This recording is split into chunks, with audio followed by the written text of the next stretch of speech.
New market এরিয়াতে যে হোটেলে ভয়াবহ অগ্নিকাণ্ডের ঘটনা ঘটেছে সেই ঘটনা ইতিমধ্যেই মারা গিয়েছেন একাধিক।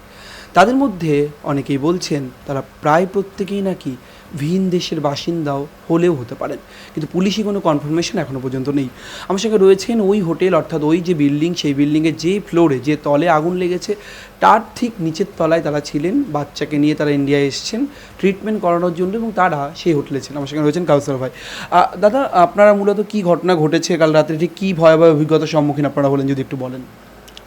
আমরা তো বাচ্চার অপারেশন করেছি, কালকে ফুল অফ দিয়েছিলাম, 1 সপ্তাহ হয়ে গেছে। তো আজকে চলে যাওয়ার জন্য আমাদের টিকিট কাটা ছিল, তো ওই জন্য আমরা একটু রাত করে ব্যাগ গুছিয়ে কিছুটা গুছিয়ে রাত হয়ে গেছে শুতে শুতে। তো রাত ঘুমাইছি, ঘুমের মধ্যে খুব প্রচণ্ড ঘুমের মধ্যে ছিলাম। রাত 2:30 বা 2:45 হবে আর কি। তারপরে এই দরজার মধ্যে খুব বিকটভাবে নক করতেছে, তো খুব জোরে জোরে নক করতেছে। নক করার পরে মানে ঘুম থেকে ভয়ে মানে জাপ দিয়ে ঘুম থেকে উঠছি। উঠার পরে দেখি যে হই হুল্লা আওয়াজ। তারপর দরজা খুললাম, দরজা খোলার পরে হোটেল বয় বলল যে ইয়ে করেন, হোটেলে আগুন লাগছে, তাড়াতাড়ি নেমে পড়েন। তো বাচ্চাটাকে তখন কোনো রকমের ডাক দিলাম, ডাক দিয়ে ওকে মানে ও ডাক দেওয়ার সাথে সাথে মানে হয়তো ওই যে দরজায় যে বিকট আওয়াজ করছে, হয়তো ওর ঘুমও তখন কিছুটা ভেঙে গেছে। ডাক দেওয়ার আগুন লাগছে বলে ও চাপ দিয়ে উঠে গেছে। উঠে গিয়ে ওর মা আগে বের হয়ে গেছে, আমি পিছনে। তো আমি কিছু ব্যাগ নিতে চাচ্ছিলাম, তো ওর আম্মুর ওই তখন ওই যে গেটের সামনে ফায়ার ব্রিগেড ছিল বা ইন্ডিয়ান পুলিশ ছিল, বললো যে সিভিলে বললো যে রেখে যান, কোনো সমস্যা নেই, আগে নিজে পাচ্ছেন। হ্যাঁ, মানে তারপর ওনারা হেল্প করছে, তো ওনাকে মানে সাহসও দিছে, হেল্প করছে, করে নামাইছে। আমি পিছনে। তো বাচ্চাটাকে নিয়ে আসলে যখন বের হলাম, মানে প্রচণ্ড ধোঁয়া, তারপর মানুষ নামতেছে, প্রচণ্ড ভিড়, চিৎকার, মানে একটা ভয়াবহ অবস্থা, সেটা তো বলে বোঝানোর অবস্থা নাই। আর ওই পরিস্থিতিটাতে তখন নিজে থাকলে একরকম, ফ্যামিলি সহ হলে তো বইটা আরও দ্বিগুণ হয়ে যায়।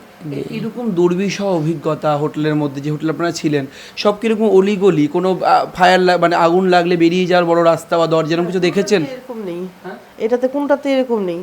কোনো প্রশস্ত রাস্তা বা কোনো জীবনের একটা ঝুঁকি নিয়ে দূরে নামতে হয়েছে যে কোথাও আমরা দাঁড়াবো বা কোনো কিছু করবো, কোনোটাই এটা নেই। ওইটাতে না, এখন এটাতে আসছি আমাদেরকে। কালকে কি দেখছি যেগুলো যেগুলো তো বলার মতো না। নিজে অসুস্থ, বাচ্চা অসুস্থ হয়ে গেছে, আমরা সবাই তো আসতেছি, কিন্তু আমরা তো মানে ইয়ে হতে পারতেছি না। কিন্তু একজনের পর একজন আসতেছে, কিন্তু আমাদের ভিতরে কি চলতেছে সব। কালকে 2:45টার দিকে হঠাৎ বিকট শব্দ, আব্বু যা বলছে ঠিক সেমই। আমরা তাড়াতাড়ি নিচে নেমে গেছি। নিচে নামার পরে আপনার এই যে ফায়ার যে লোক ছিল, উনি আমাদেরকে নিচে নামাই দিছে, বলছে আপনারা থাকেন। পুরো রাত্র আমরা ওইখানে ছিলাম। থাকার পরে দেখছি ধোঁয়া আসতেছে, অনেকে হেল্প করে চিল্লাতেছে। হ্যাঁ, মারা গেছে আমরা শুনছি 9 জন, কিন্তু আমার মনে হয় আরো বেশি মারা গেছে মনে হতে পারে। কিন্তু যে উপর থেকে চিল্লাচ্ছে, যে হেল্প করে চিল্লাচ্ছে, কিন্তু ও নামাই নিয়ে আসছে। 3তলায় যে মারা গেছে ওখানেও 1-2টা মহিলা ছিল, হ্যাঁ চিল্লাচ্ছে। ধোঁয়া, প্রচন্ড ধোঁয়া ছিল। আপনারা তো ট্রিটমেন্টের জন্য আসেন, ইন্ডিয়া যথেষ্ট তৎপর, ইন্ডিয়া এবং বিভিন্ন কিছু। কালকে পুলিশের ভূমিকা আপনারা খুশি, তারা হেল্প করেছেন আপনাদের? হ্যাঁ, আমি পুলিশের ভূমিকা, ইন্ডিয়ান পুলিশের ভূমিকা, ফায়ার সার্ভিসের ভূমিকাটা আমি খুশি এই জন্য যে আসলে আগুন লাগার সাথে সাথে, ওরা ডাক দেওয়ার সাথে সাথে আমরা নেমেই দেখছি ফায়ার ব্রিগেড চলে আসছে। মানে আমরা দেখছি ফায়ার ব্রিগেড আগুন নিভাচ্ছে, দেন ওদের গাড়ি 1-2টা আসছে। তারপর নামার পরে দেখলাম একটার পর একটা গাড়ি আসছে। গতকাল রাতের যে দুর্বিষহ ভয়াবহ অভিজ্ঞতা, সেই অভিজ্ঞতার ট্রমা তারা এখনও কাটিয়ে উঠতে পারেননি। আর সেটাই স্বাভাবিক, কারণ ট্রিটমেন্টের জন্য আসার পর তারা যখন সামনে দেখছেন মানুষ অগ্নিদগ্ধ হয়ে মৃত্যুবরণ করছেন, সেই ঘটনা আরও ভয়াবহ পরিবারের অসুখের থেকেও। ক্যামেরায় সুমনের সঙ্গে রমেন দাসের রিপোর্ট, সংবাদ প্রতিদিন.in।